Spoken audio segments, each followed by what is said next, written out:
Well, happy Monday, everyone. Good to see you all.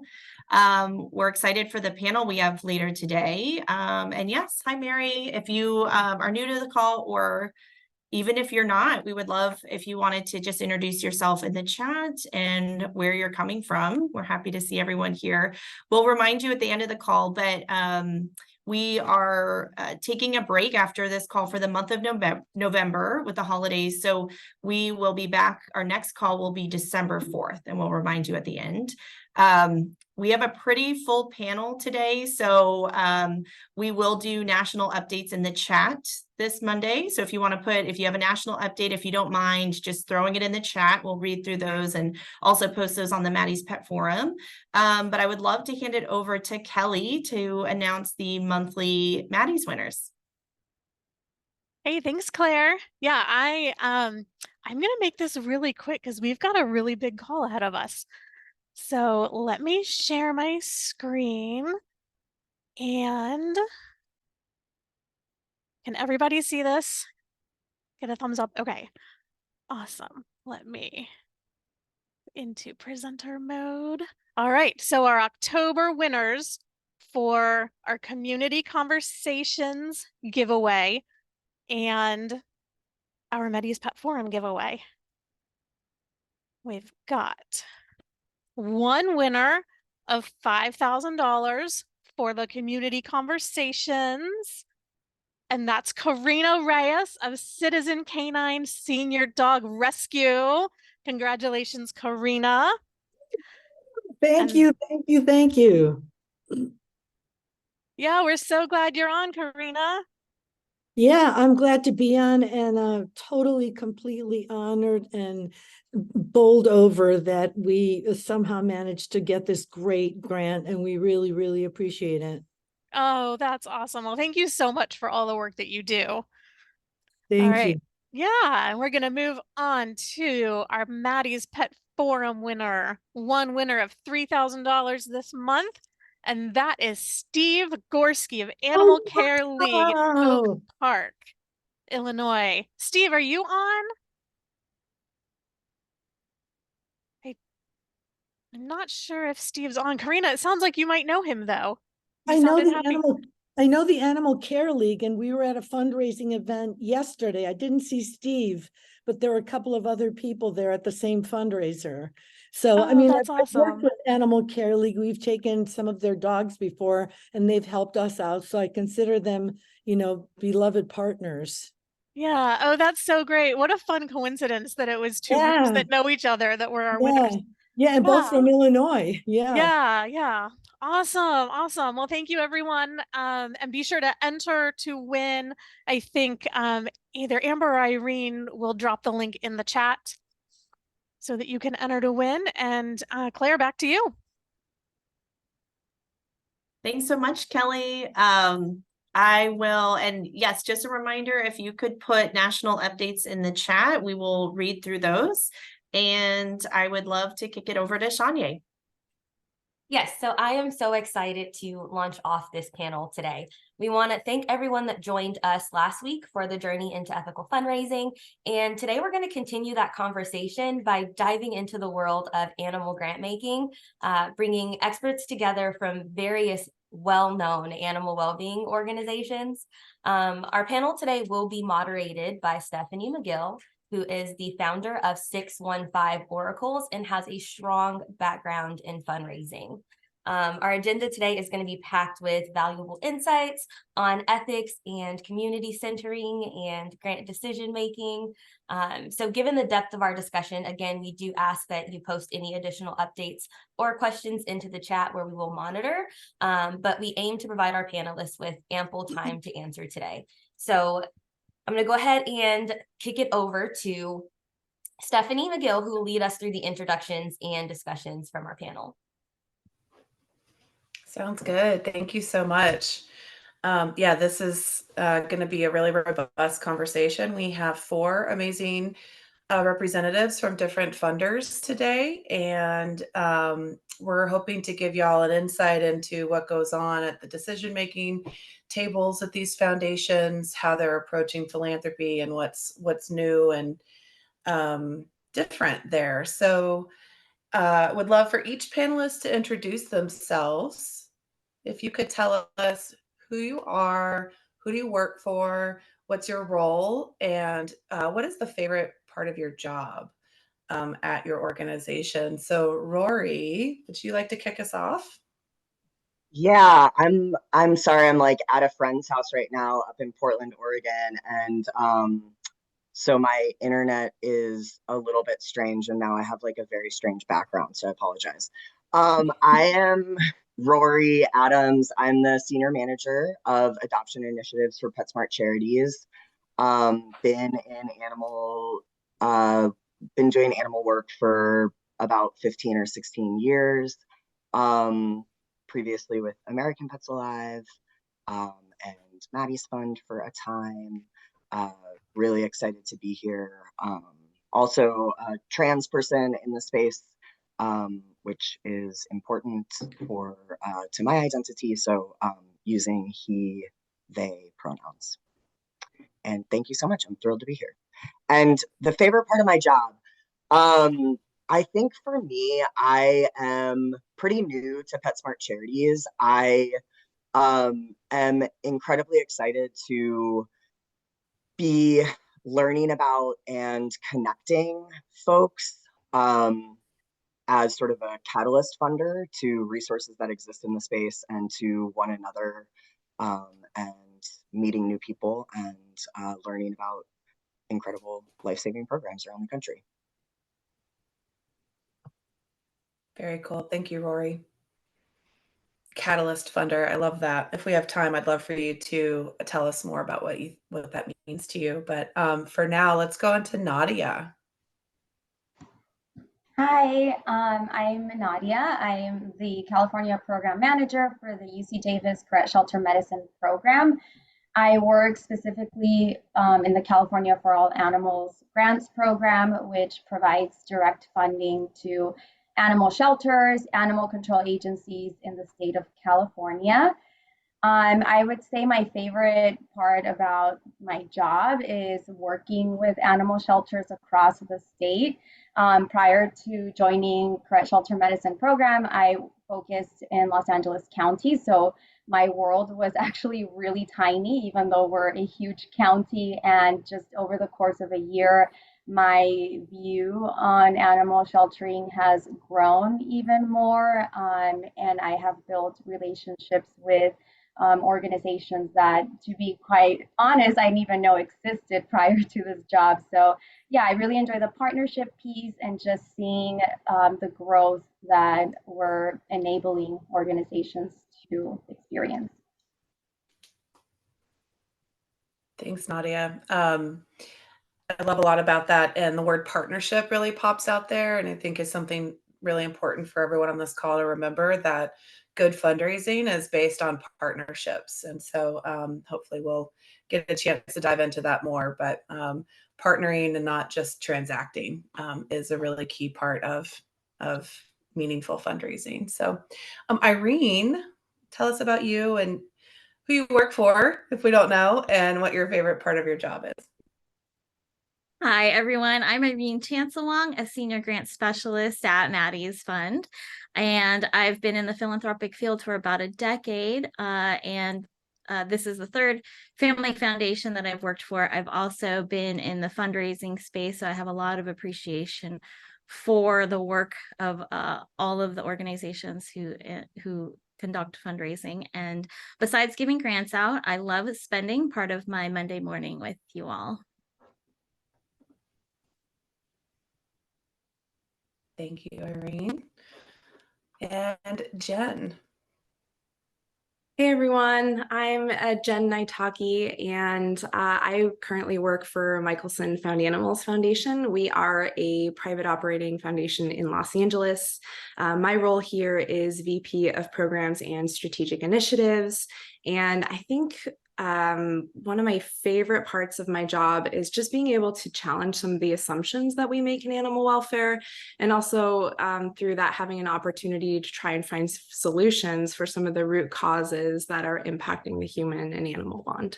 And I'm just really grateful to be here among all of you today. Awesome. Thank you, Jen. So we're going to keep it going with you. You're first up on the next question, which is we really want to make sure everyone on this call today really gets to understand some of the fundamentals of each of these funding organizations and how y'all approach your grant making. So could you tell us for Michelson Found Animals, what are your funding priorities? How do y'all approach decision making? And what do you ask for from your grantees in terms of reporting and recognition? And if you can't remember all three of those questions, I can remind you. Sure thing. I actually have them written down, so I'll address one by one. Yeah. So in 2024, we're actually heavily focused on spay and neuter. This last year, we launched the Robert and Erica Brunson Fund, and that is focused on increasing the availability and accessibility of life-saving spay and neuter surgeries. Historically, we've funded programs that really try and keep pets and people together. And so that looks like intake prevention support. Most recently, we've also started to dip our toes into a new area, into funding organizations that are addressing things like the future of food and various wildlife initiatives as well. A little bit of a departure for our organization. In terms of how we approach decision making, I thought a lot about this question, and I think the overarching theme is that every grant is different. There is no cookie cutter approach that we use. We really do try and strike a balance because while we do have a structured grant making process and a short form application and all of the things that I'm sure folks are used to, we also really rely on the experts, our potential grantees, to tell us what their solutions are to some of the problems and challenges that their communities face. So it's a very collaborative process and lots of open dialogue before we even get to the point where we're signing a grant agreement. We have to agree, and we have to both be really excited about the venture, and at that point we move forward. Lastly, I think you asked about reporting and some of the things that we require from our grantees. Typically we do like a quarterly reporting process, though in the last few months, we really tried to take steps to ease the burden of that process and really try and encourage storytelling and sharing challenges without judgment. One of the things I think a lot of grantees don't share are some of the challenges and how maybe they become off track, on a certain project. And we really want our grantees to share that stuff so that we can help find solutions to some of those challenges. We definitely don't pretend like everything will go 100% smoothly and really encourage that open dialogue. And then in terms of recognition, we encourage our partners to share about our partnership as much as they'd like. Some of our grantees draft press releases, others display us as partners on their websites. It's really not a one size fits all, but we do at our organization like to highlight our partners and the work they're doing as much as possible, not only to talk about the amazing work, but also to try and encourage other funders to take part and scale their programs as well. That's great. Last week on our panel we talked a lot about storytelling and how to ethically gather good stories about the impact that our organizations do. And so that's great to hear y'all are really putting a premium on that and also easing the burden of grant reporting. As a former grant writer, I can say thank you for that. That spay neuter program that you mentioned, is that national? We're starting it out in Los Angeles. We'll slowly be moving it to the rest of California, and then hopefully eventually it will become national. Yeah. Cool. All right. Thank you. Nadia, would you like to answer the same questions? What are your funding priorities at UC Davis? How do y'all approach your decision making, and what do you ask for in return from your grantees? Yeah, so I'll try to stay brief, but I actually was excited to answer this question because for us, it's been an evolution. The program is fairly new, not the Koret shelter medicine program, but this grant program is fairly new. And so with every grant cycle, we're learning as we go. And what I really like about it is that each grant cycle has been focused on lessons learned from the previous. So for example, we first launched an open grant cycle. That's how we kicked off the program. And we learned through our grant check-ins that spay neuter was something that obviously is heavily needed across the state. And then also reducing barriers to outcomes and intake prevention. And so I would say broadly, our funding priorities are access to care and making animal sheltering, animal welfare inclusive and welcoming to communities. As far as how we approach our decision making, we try to holistically make funding decisions. So a grant application, it could be 20 pages long. That's not going to paint the full picture of what's going on in a community or within a shelter. So we look at the organization's history. We look at challenges that they've experienced with previous grants or just from talking to them, what successes they've experienced with previous projects, or again, just from getting to know them. We also look at how much funding we've provided to counties and to individual shelters. And it's not to say that we won't give multiple grants to the same shelter, but it's for us to see where the funding is going and see, what is impactful. And then we look at community demographics to kind of paint that full picture. So we rely heavily on social vulnerability indexes. So in short, what that's looking at is how vulnerable a community is. How many human resources do they have? What's the poverty rate? What languages are spoken? And so that helps to paint the full picture.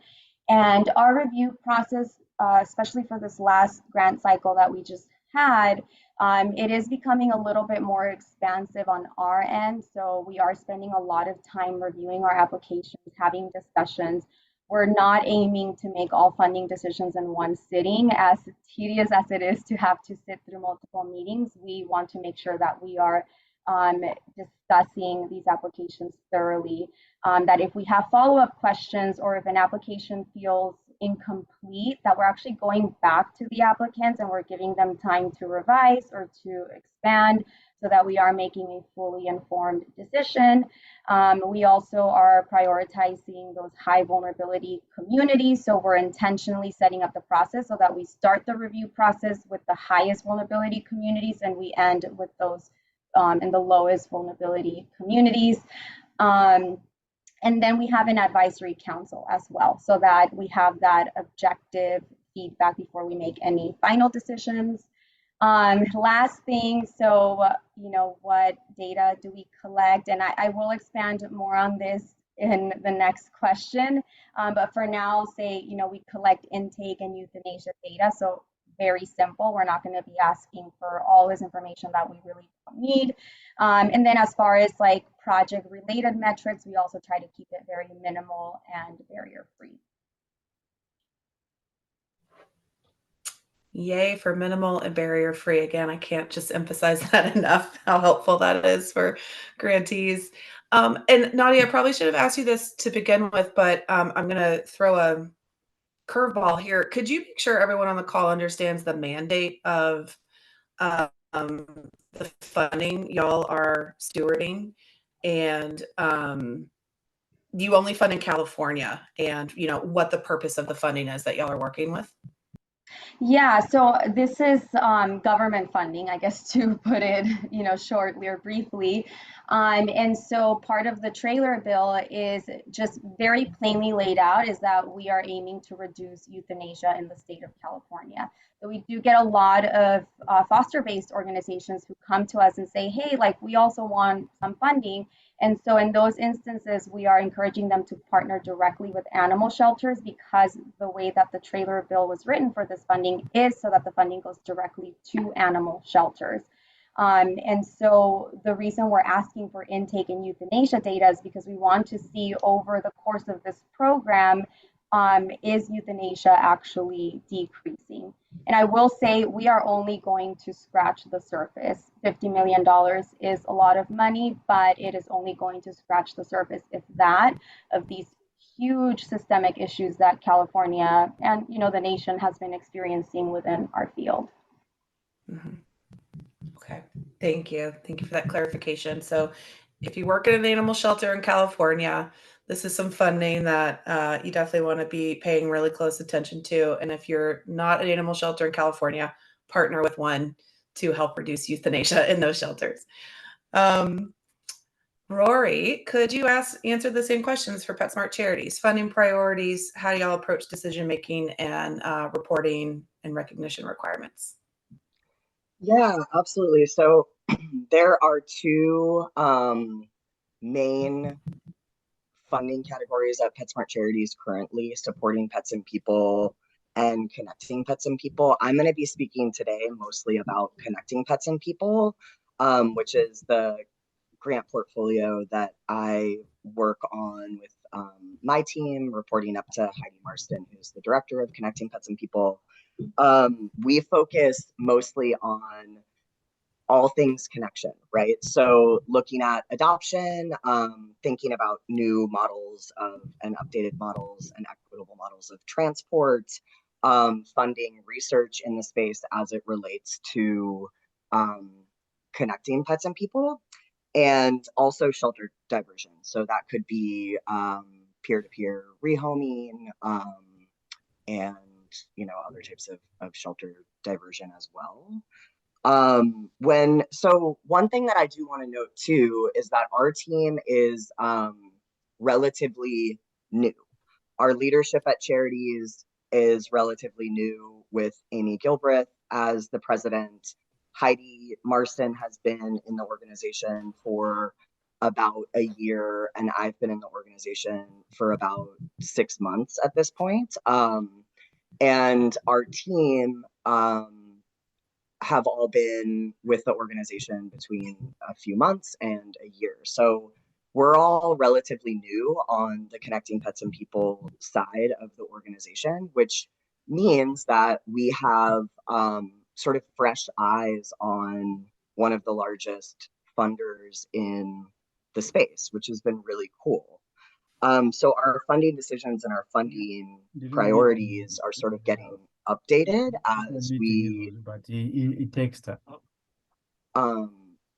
as we kind of move through and start looking at all of the things that we've been historically funding and what do we want to be funding in the future. So it's a lot of change right now, and sort of updating and making sure that things like our grant reporting requirements is actually information that we're going to be using and looking at. I think that they're as far as reporting, we really are trying to sort of redefine and restructure reporting, really hoping to have more conversation-based approach, more relationship-based approach there. And so that's going to require some updating probably over the next year or two. So right now we are asking for twice a year grant reports and twice a year storytelling, but that's going to be updated as well. Our organization is a little bit different than some other organizations because most of our funding comes from PetSmart store pin pads, so donations that folks give when they're checking out at the store. So we have an interesting relationship where it's a synergistic relationship. We have a different board of directors, we have a different leadership structure entirely, but we do have a partnership with PetSmart and partnership in space. They donate space for our cat adoption centers, which I'm sure y'all have seen. And also we get most of our funding from the pin pad. So when we're thinking about what are we doing, we also have to sort of think about that synergistic relationship, which I think is sort of a huge opportunity, because we know that folks, when we're looking at data that shows us where are people getting pets, we're seeing that animal adoption in the shelter is going down, right? And things like peer-to-peer rehoming are becoming more of the norm. Or, learning from some research at CARE that the way that people of color are acquiring pets are from peers or going to pet stores. So how do we get our shelter pets into pet stores and make it as easy as possible for everybody to get connected? So I think there's a lot of really cool opportunity as far as that relationship goes. I think it's also can be sort of, yeah, it's just an interesting relationship. So that's what I'll say about that. But we are trying to create more, equitable grant categories. But when I think about equitable in animal sheltering, I think about people, and I think about also the animals that are in our care, and trying to figure out how to, if we're pushing funding for one of our largest funding categories, for example, is for in-store adoption. So thinking about things like understanding that organizations are struggling to keep up with spay neuter, and what animals does that affect the most, and then what people does that affect the most, as far as like who's working in animal shelters. So we've waived spay neuter for cats and dogs under 6 months of age. We're trying to figure out how to get puppies into stores, not just cats and kittens overnight. We are piloting FELV cats and FIV cats in some of our spaces, and realizing that all of those changes have, as a funder, a large impact on how we think about spay neuter, and how we think about FELV, and how we think about FIV throughout the space. So trying to think about, I'm always trying to slow down euthanasia. So really looking at slow down and stop euthanasia, and, understanding that that is also an issue of equity. Knowing that folks in animal shelters that are having to euthanize are often the lowest paid employees in our organizations. The highest euthanasia rates are often in some of the poorest and most marginalized communities in our country. So looking at that, looking at the data, understanding why this is happening, where is this happening? We're trying to travel to the places where we want to impact change, to really get to know folks and understand and target based on relationships. So we've traveled to South Texas and brought folks along, and invite other organizations to come along with us, right? We want to also create partnership between funders to really target some of these spaces where people need help in shelters. So we were just in Detroit and able to pull 20 dogs from Detroit Animal Care and Control through partnerships, and help place them into other spaces, with the idea that, it's 20 animals, right? It's 20 animals, but it's also sort of like being that bridge builder, being that catalyst funder, understanding that we have influence and power in this space, and helping to revitalize and repair relationships along the way. That's great. Thank you so much for that. I have so many thoughts in response, but I want to call out two things. We heard from you and Nadia about the importance of data, and that y'all are really looking at different data sets and different data points to really pinpoint where you could make the most impact with your funding. And secondly, change, and how important it is as grant seekers to appreciate that foundations and funders change over time. Their priorities change, whether in response to what's happening on the ground, or just, trying to push trends into new directions and open up new opportunities and solve problems in different ways. So if you think you know a foundation, but you haven't looked at their website in a while, or you're not really sure what they fund, things change over time. So just it's always really helpful to stay kind of on top of it. And again, that's why I'm glad we're able to have this conversation today, for y'all to share what's new at each of your organizations. Irene, quickly, what are Maddie's Fund's funding priorities? How do y'all approach decision making and reporting? Yes, and I also want to echo the sentiment about evolution that I've heard from my panelists, because I think we constantly are going through that. And I do want to be clear that at Maddie's Fund, we don't accept unsolicited proposals. I do encourage folks to check out our annual report, which is hot off the press, and we'll drop that link in the chat. Our current funding priorities include shelter medicine through grants to universities, moving the industry toward community-based models, while at the same time, through the Maddie's Millennium Pet Challenge, we support shelter consultations. We also support access to care. And then through our Open Arms Challenge, we promote welcoming and inclusive practices. Our decision-making, like you've heard from others, it does depend on the grant, but I'll use the challenges as my example for which we receive the most applications. So to participate, we accept most applications who try to register. For awarding the prizes, we have several reviewers, and we recommend the ones that stand out in the different categories, such as marketing or processes and culture. Other deciding factors could include the type of organization it is, government shelters being somewhat of a priority, but the number of intake and or the community animals being served. We also look at your history with us. And so we love to see folks joining our challenges, but we also hope that anyone who receives a grant from us fulfills those reporting requirements. And speaking of which it does lead me to the part of your question about what we require. For our challenges and some of our grants, we have shifted toward reporting huddles via Zoom and moving away from the written reports. And our intent is to reduce the administrative burden for grantees while also allowing grantees to collaborate and share knowledge with one another. So this format has led to over 90% of report requirements being satisfied on a consistent basis. And then I do want to tie the recognition that we ask for from grantees to the topic brought up last week about power dynamics, because our founders are not necessarily putting their names at the forefront, but we always ask grantees to recognize Maddie, which I'm demonstrating here with my background. You just can't go wrong with the hashtag thanks to Maddie. I'll have more to say in your other questions, but yeah. Okay, great.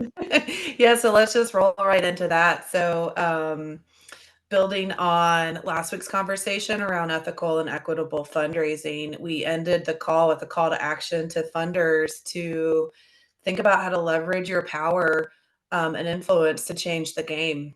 And what does that mean to Maddie's Fund, Irene? So as I mentioned, for oral reporting as one aspect, that is in line with the overarching goals in the philanthropic field to be more transparent, reduce overburdensome reporting requirements, and then while facilitating collaboration. Amber Eby, who is a fellow grant specialist, we've shared our wins of this format with the philanthropic field. So that's the first point I wanted to make. For the Open Arms Challenge, and we're going to drop a link for the 2024 one as well, we promote inclusive and welcoming practices. It's also an example of collaboration. Our most recent challenge brought together over 20 national partners, including the organizations represented by my fellow panelists. And I do want to emphasize that our group today represents just a portion of the funders in the field. But in the last two challenges of Return to Home and Open Arms, over 20,000 animals combined were helped via pet reunification and adoptions. And that doesn't include the number of animals helped after awards were given out. I'll also add that last year we were provided a $1 million grant opportunity to animal well-being organizations led by Black, Indigenous, and people of color. And as such, we are collecting demographic data in our applications. And I also want to just give a shout out to our Community Conversations Steering Committee and all of those involved and everybody here on this call, where we try to be intentional about amplifying diverse voices and fostering collaboration. Yeah, thank you for that. Yeah, I think Maddie's Fund is doing pretty powerful work in animal welfare to really push the movement forward and be more inclusive, more diverse, a little more equity. So thank you. Rory, last week we talked a lot about community-centric fundraising and this model of moving towards centering the community in an organization's fundraising efforts rather than centering the donor. And that's really rooted in social justice, racial justice, economic justice. What does community-centric mean to PetSmart Charities, and particularly your portfolio of connecting pets and people?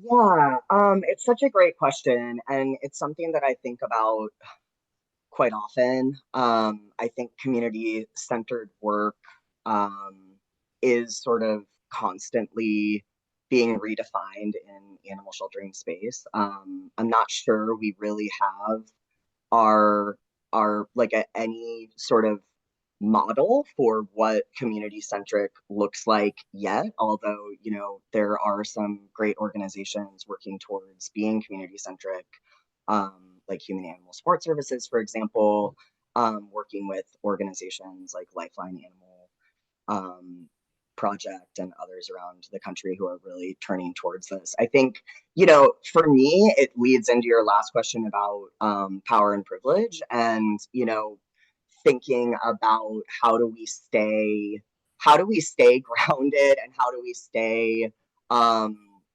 accessible to folks in various communities that we're working within. And so, I try to personally continue to stay engaged, both in and outside of the organization, outside of PetSmart Charities, in just sort of like unlearning, relearning, continuing to learn about equity work, and from Black feminists in the world, within animal sheltering and outside of animal sheltering. So I think that for us, like, when we're traveling to all of these places, right, and when I'm looking at data, um I think that historically there has been a lot of attention to fund smaller groups, private, you know humane society type models, and we're trying to sort of like look at the whole community within a place and understand what are the different roles of each organization, and what are folks taking on, what pieces of the work are folks taking on, and figuring out how do we support groups that really need the support. So, within a space like, Palm Valley, for example, the support that we can offer an organization like, Palm Valley Animal Services versus, a Weslaco Animal Services, it's going to look quite different because they're sort of starting from different places.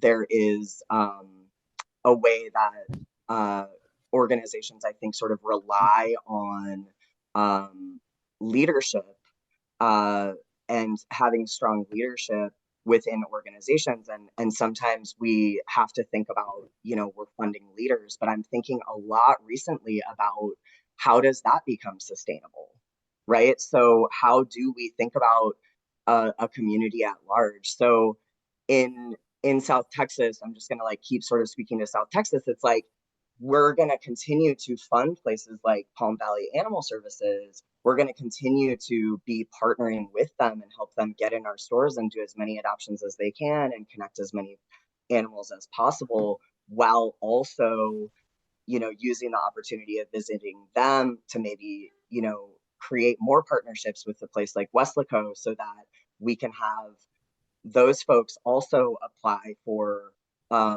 our grants. And this year, like, we were able to change our adoption prep, which is one of our largest grant categories, change our requirements to apply so that you didn't have to have already done a lot of adoptions to be getting that grant funding. So a place like Weslaco Animal Services can and did apply, right? And being able to like know them and understand like what is happening in your organization, and then again, like back to that sort of like bridge builder, bringing down folks from American Pets Alive who can help with boots on the ground, realizing that Palm Valley might be able to be adopting more animals out, whereas like a place like Weslaco just doesn't have the city funding to be supporting the amount of animals that are coming into their organization. And so that becomes a target area for us to transport, right? And so, or to fund transport. So for me, community centric is really like looking at where is their disparity and where is their struggle in animal sheltering, and figuring out like who is there that's motivated and wants to engage with us, whether they have engaged before or they haven't engaged, you know, and understanding that. And so the last thing that I will say is just we also have our adoption grants managers who are broken up regionally. And I think for us, community centric also means just being accessible and open to have conversations. I mean, I'm always happy to hop on the phone about a creative new idea. And that's true for our adoption grants managers too, or something that you're already doing. It doesn't have to be a creative new idea, but always happy to sort of understand and hear about what folks are doing so that we really do understand from everybody what's happening in the community. And to answer the question in the chat, our transport grants are invitation only, but reach out and tell us what you're up to, and I will connect you to our grants manager who oversees transport grants. I hope that makes sense. I know it's kind of all over the place. Yeah, there's Rory, if you could put in chat how people can reach out to you, I think that would be great. And again, the R word keeps coming up, relationships, you know, not accepting or you know, grant applications by invitation only, not accepting unsolicited applications.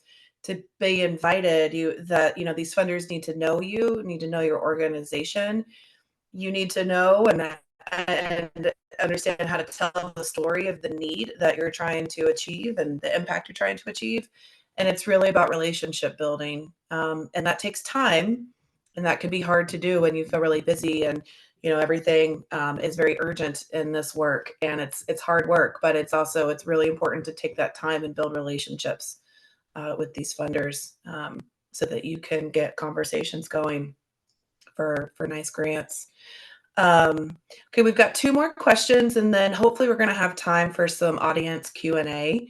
I have trouble looking at the chat because it makes my computer freeze, so hopefully Claire's going to help me out with that. But until then, Jen, can you share, can you help the folks understand what a successful project looks like for Michelson Found Animals? Like, what does success look for you in something that y'all have funded recently?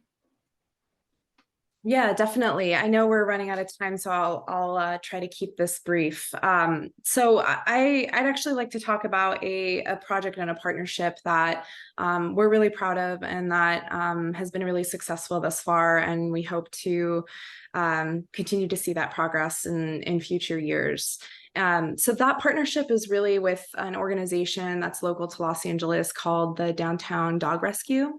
Their founder is Rory and they're primarily a surrender intervention prevention organization. And I see a lot of nodding heads, so I think folks know who Rory is. She's been in the game for a while. You know, when I think about the discussion we just had about being community centered, I think that their organization really lives those values, and that is something that you know, we're one of the reasons that they're a grantee of ours. But this year, Rory and her team opened what we think is really an innovative concept store for free and affordable pet supplies and services. That store is called Clancy's Closet, and it's been open for a few months now. And what makes it really unique in our eyes is that it operates as a social enterprise. And so what that means is that it will hopefully largely sustain itself over the course of the next few years, so that Rory and her team can focus on other efforts and adding new programs and initiatives to their scope.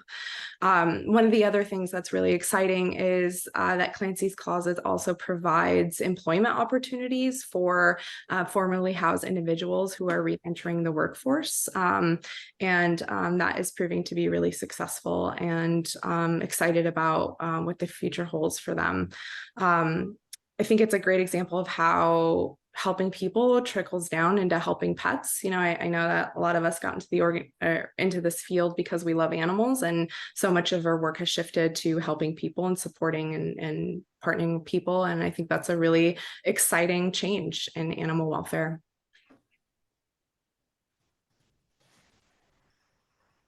Great, thank you. That's really powerful. And yeah, it seems like there's a lot of welfare for social enterprises, so that's really great. Yeah. So Nadia, speaking of success, how do y'all approach measuring the impact of your funded projects? What does good impact look like to you? Yeah, so first I'll say, we're very big on incremental changes and celebrating small wins. As I mentioned earlier, the current state of animal welfare has been brewing for a very long time. And so we're not, ever going to come in and save organizations or assume that we know how to fix all of their problems. But what we can do as outsiders looking in is celebrate the small wins that we know will happen along the way. So we do 6-month check-ins, we do annual check-ins, and part of that includes a brief report where, depending on the grant cycle, we'll ask either quantitative data or just qualitative data. And so we value, both equally. I would say that we've actually learned so much more from the narrative questions than any number could ever tell us. And so I'll give you an example of an organization up north that we were working with. They have a program that does outreach to people experiencing homelessness. And so the woman running this fantastic program, she said at the 6-month check-in, I would have thought that I would have more numbers to report, so higher number of clients. And so my colleague Allison Cardona and we told her, like, actually the fact that you were able to build trust with that many community members, and we're talking about people that are marginalized, insulted, deprived, excluded from animal welfare, and so therefore there's very little trust, especially when you're talking about an animal control agency that historically takes animals away from people.